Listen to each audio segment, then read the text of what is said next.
far as I can, missions has been a developing thing. Of course, the father of modern missions was William Carey, an English Baptist preacher who first started the concept of what we do, where a missionary is supported by a group of churches or a fellowship and goes out onto a field and dedicates their life to one field like that.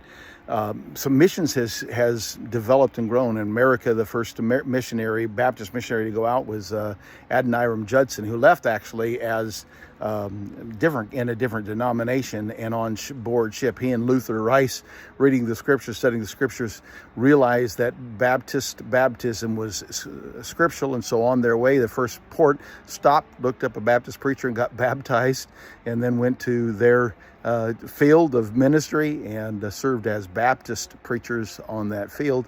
So it's a developing kind of a thing. One of the things that happened in the development of modern missions happened during the Civil War, when during the days when the Confederates were winning, a Baptist preacher in the South preached a message on why God was blessing the South and why God was allowing them to win. And he proposed that the reason God was allowing the South to win was because they were such strong missionary-minded, involved in missions.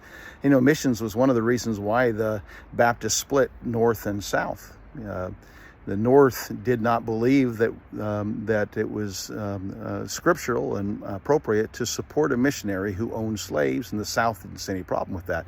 So now all of a sudden the South, they believe they're the really missionary-minded ones. We're supporting missionaries. We're not judging the missionaries. We're supporting missionaries. And then this preacher started going around and preaching. It became publicized. The president of the Confederate, Jefferson Davis, saw that message in print and then publicized it in the papers around the Confederacy and so forth, and gave that idea that God blesses a people who are missionary minded. And God does certainly bless people that are missionary minded, but that doesn't mean that missionary minded people must be blessed.